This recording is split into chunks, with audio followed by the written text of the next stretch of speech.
이재명 대통령이 오늘 국민이 주인 되는 나라, 국민주권정부의 비전을 밝히며 21대 대통령 임기를 시작했습니다. 이재명 대통령은 취임사를 통해 내란 극복과 민주주의 회복, 민생과 경제 회복 등을 강조했는데요. 기독교적 가치와 정신이 담긴 약속들도 눈에 띄었습니다. 송주열 기자의 보도입니다. 대통령 선거 전날 기자회견에서 사회적 약자를 위한 정치인이 되겠다는 결심을 한 곳이 성남 주민교회였다고 밝힌 이재명 대통령. 이재명 대통령의 사회적 약자를 위한 시선은 취임사에서도 드러났습니다. 기회와 자원의 불평등이 심화되고 격차와 양극화가 성장을 가로막는 이 악순환이 계속되게 할 수는 없습니다.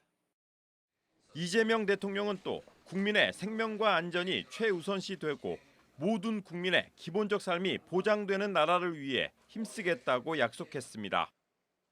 국민의 생명과 안전, 노동자들의 정당한 권리를 위협하고 부당하게 약자를 억압하고 주가 조작 같은 불공정 거래로 시장 질서를 위협하는 등 규칙을 어겨서 이익을 얻고 규칙을 지켜서 피해를 입는 일은 결단코 용서하지 않겠습니다.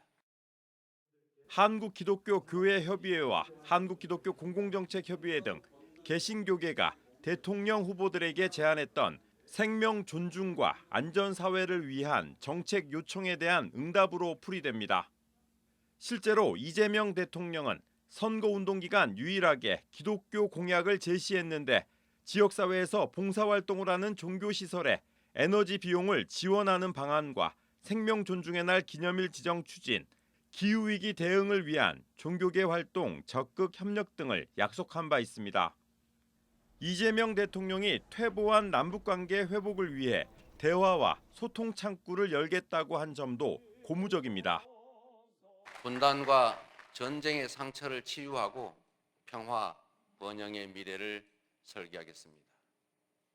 아무리 비싼 평화도 전쟁보다는 낫습니다. 싸워서 이기는 것보다 싸우지 않고 이기는 것이 더 낫고 싸울 필요 없는 평화가 가장 확실한 안보입니다. 교회 협의회를 중심으로 결성된 대선 넘어 사회 대전환 생명정의 평화행동은 내란 종식과 민주주의 회복 외에도 친북, 반북의 이분법적 접근을 극복하는 사회통합적 대북 정책을 주문했는데 이재명 대통령은 민주주의와 평화를 복구하기 위해 기꺼이 인내하며 소통할 뜻을 피력했습니다. 지친 국민의 삶을 구하고 민주주의와 평화를 복구하는 일, 성장을 회복하고 무너진 국격을 바로 세우는 일에는 짐작조차 하기 힘들 땀과 눈물 그리고 인내가 필요할 것입니다.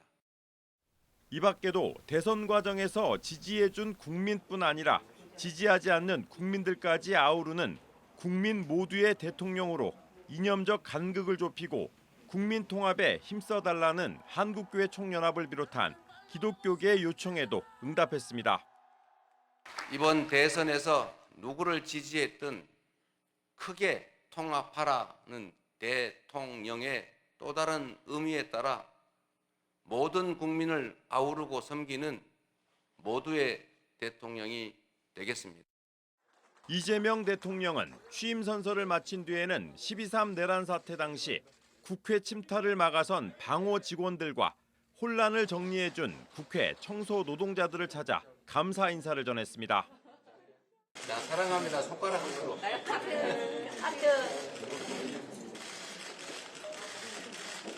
얼굴 다 나왔죠? 한편 한국기독교교회협의회는 이재명 대통령이 성서의 가르침대로 함께 기뻐하고 함께 우는 지도자가 되길 바란다며 낮은 자와 약자의 고통에 연대하고 그 자리에 정치의 책임이 닿게 해달라고 거듭 요청했습니다. CBS 뉴스 송주열입니다.